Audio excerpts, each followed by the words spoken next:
आंखों में क्यों आ गए आंसू। यह कहानी टीना और देव की है। टीना अपनी शादी के 1.5 महीने बाद ही विधवा हो जाती है और उसके जीवन में अचानक ही पतझड़ आ गया था। टीना को ऐसा लगता था जैसे वह संसार की सबसे बदनसीब औरत है। उसकी आंखों के आगे उसका अंधेरे जैसा भविष्य हमेशा घूमता रहता था।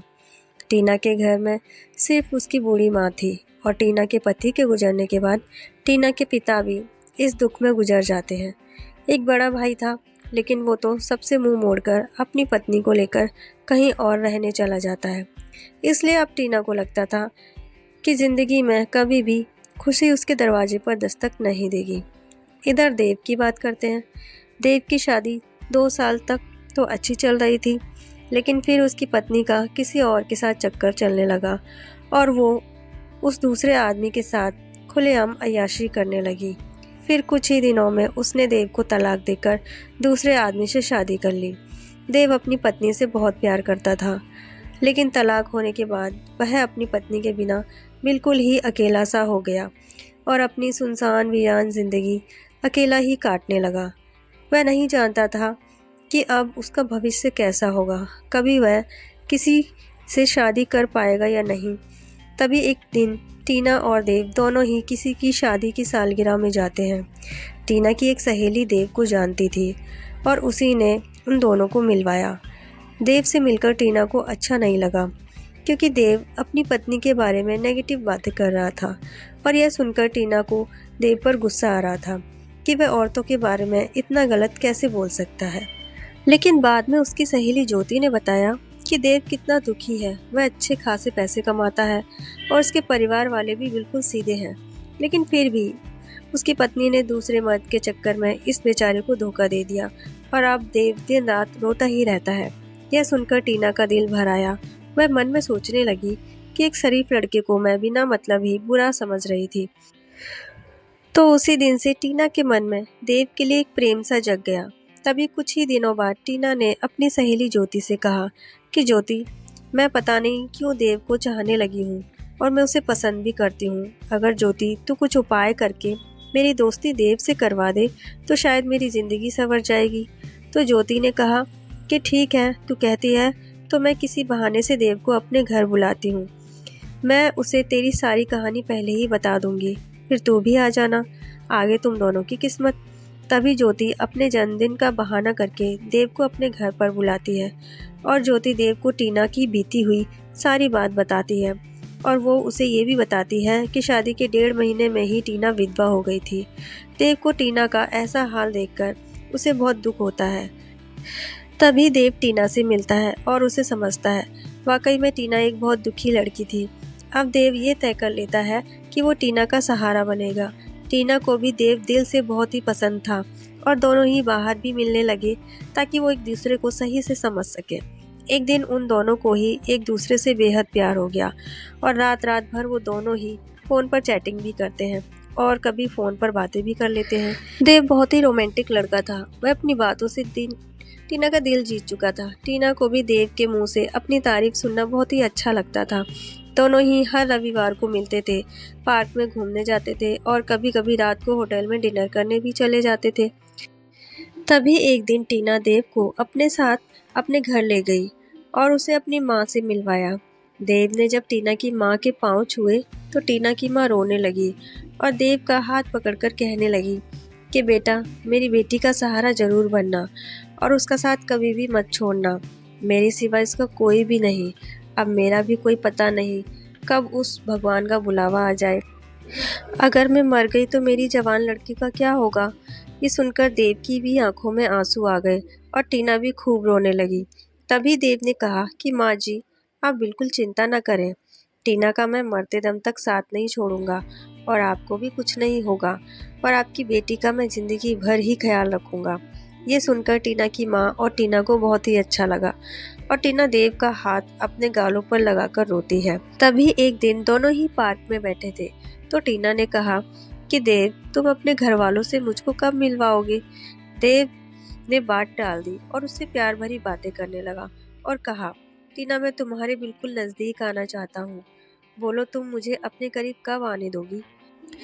लेकिन टीना देव को अपने करीब आने से मना करती है। तभी टीना की सहेली ज्योति ने टीना के कान भरना शुरू कर दिए। उसने कहा कि टीना, लड़कों पर इतनी जल्दी भरोसा नहीं करते। तू तो सीधी सादी है। देव को अपनी माँ से भी मिला दी, लेकिन देव ने तुझे किसी से मिलवाया? कहीं ऐसा ना हो कि वो तुझे इस्तेमाल करके ना छोड़ दे। ये सुनकर टीना के कान खड़े हो गए और वह सोचने लगी कि कहीं देव मुझे धोखा तो नहीं दे रहा। उधर देव ये सोच रहा था कि मैं टीना को अपने घर कैसे लेकर आऊं। मेरा घर बिल्कुल छोटा सा है और मैं उसे अभी नहीं बताऊंगा कि उसके लिए मैंने एक घर बुक कर लिया है और 50,000 जमा भी कर दिए हैं और बाकी की मैं बैंक में किस्त बनवा लूँगा। 1 महीने बाद देव का जन्मदिन था।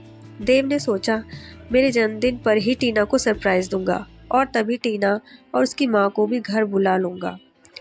उसी दिन टीना से शादी की सारी बातें करके उससे सगाई की रिंग भी पहना दूंगा, क्योंकि टीना के परिवार में और कोई नहीं है, इसलिए सारा कार्यक्रम टीना और उसकी माँ के सामने ही हो जाएगा।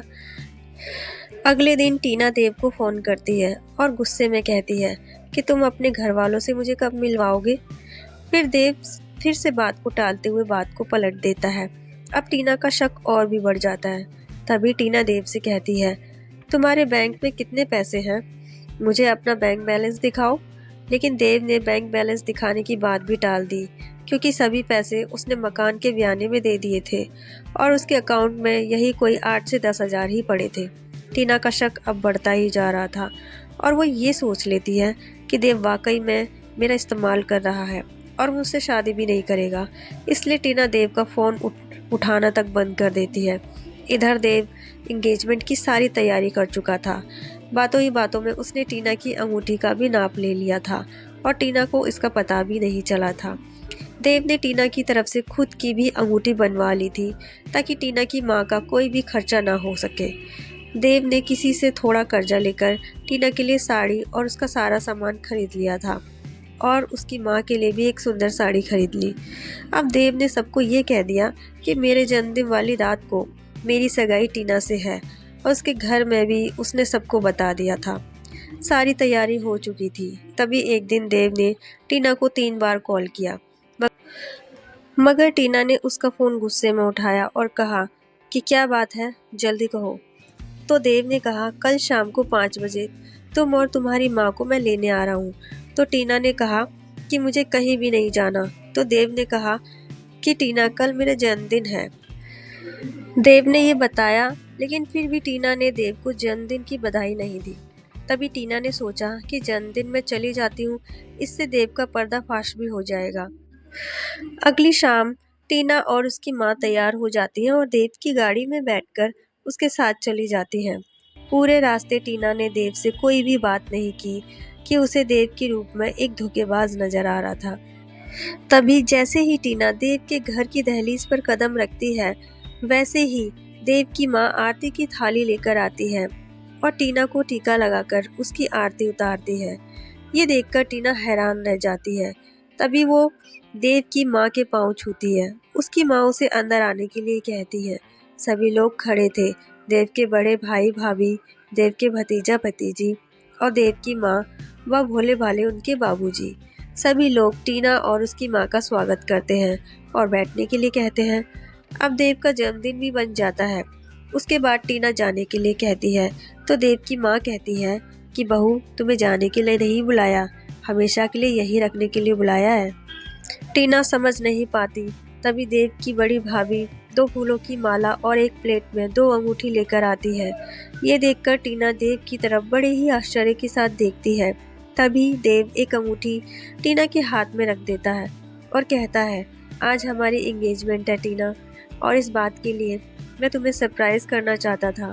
तुम्हें ये रिश्ता मंजूर है ना? टीना रोने लग जाती है और मन में ये सोचती है कि मैंने किस लड़के पर शक किया।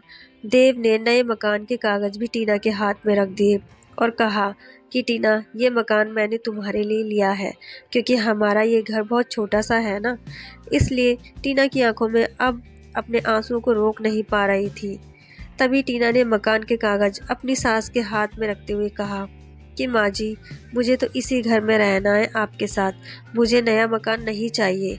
इस बात से घर के सभी लोग खुश हो जाते हैं। तभी देव कहता है कि टीना, तुम्हारी माँ भी हमारे साथ ही रहेगी, भला वो अकेली कैसे रह पाएंगी।